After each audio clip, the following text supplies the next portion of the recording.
Hey guys, welcome back to the channel. So recently I made a shop talk video regarding these rotted out two-piece lug nuts, and I realized that I didn't really give you guys a good of an idea of what to look for when you're replacing them to buy a solid one-piece one. So I thought I would make this quick tip video and show you guys the differences on how this all works together. So before we go ahead and begin, if you guys haven't subscribed to the channel, go ahead and hit the subscribe button down below and smash the like button because it helps the channel out.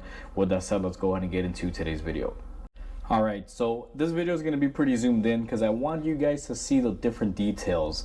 Now this is what a two-piece lug nut basically looks like after a few years on the road and a little bit of use. Now these are made out of two pieces just like the name suggests, and what winds up happening is you have your inner piece, which is this threaded portion, and then you have this outer shell, which is basically an aluminum shell. Makes it look really nice and really pretty. You kind of have kind of this look on it when it's brand new.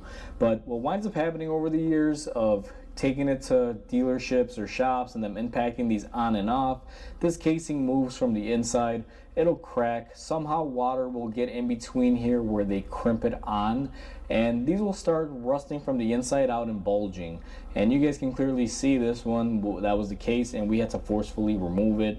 Took a lot of time. We had to jam another socket in there. But if you get these off, you want to replace them. Now what you want to replace them with is something like this. Now I will mention these are not the same lug nut. This is just what I had available in the shop. I wanted to show you guys the key differences. So this is a solid one piece. You will see here that this is all machined all in one. There is no cap put on this and crimped over like we have on this one. The key telling point is if you look at these two side by side, you'll notice that there's the bottom portion and then it looks like there's a top portion that's been rolled over on it. That's what this does not have, because it's one solid piece. This is all cast out of one solid piece of either aluminum or steel or whatever material they're making these out of, and then they basically tap them and make them into a lug nut. So that is what you should be looking for when you're replacing this. You should be buying something like this. Don't get fooled, because if you have that little bottom portion, you'll know it's a two-piece.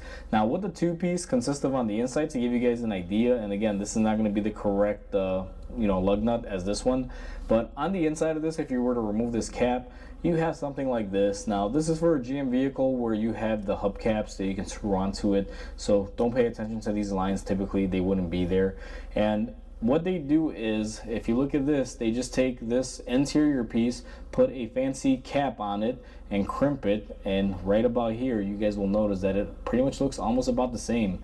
It's just that this one's missing the cap. This one's called a open-ended nut, and it's very common. Now a lot of cars use stuff like this nowadays where it's open-ended. Not every car needs a solid one-piece design that is closed off like this one, but if you are looking for a solid one piece and your car came with these really nice looking ones, you want to go with something like this that is the one piece design.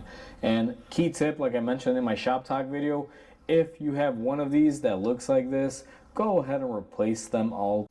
Now if you're looking to replace these and you can't find these, for example, you can go with the open-ended style as long as you don't mind the look. Now water will get in them a little bit, maybe make them a little bit harder to remove, because if you get water in here, it'll get in the threads and cause stuff to rust or bind together.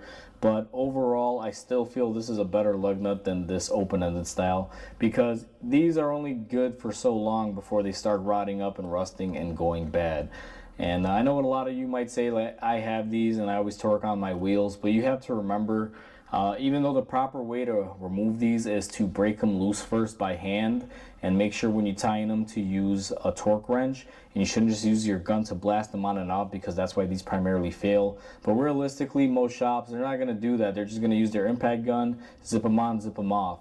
So that's why these have a tendency to fail. So for those of you that work on your own car and do everything the manual way without an impact gun, that's probably why. Because these can be really good if you did everything in a manual way to break them loose and to tighten them up. But in today's modern world, that just isn't the case. So either way, guys, just wanted you guys to know the differences on these and give you guys a little bit of a visual reference on what to look for, and give you the know-how.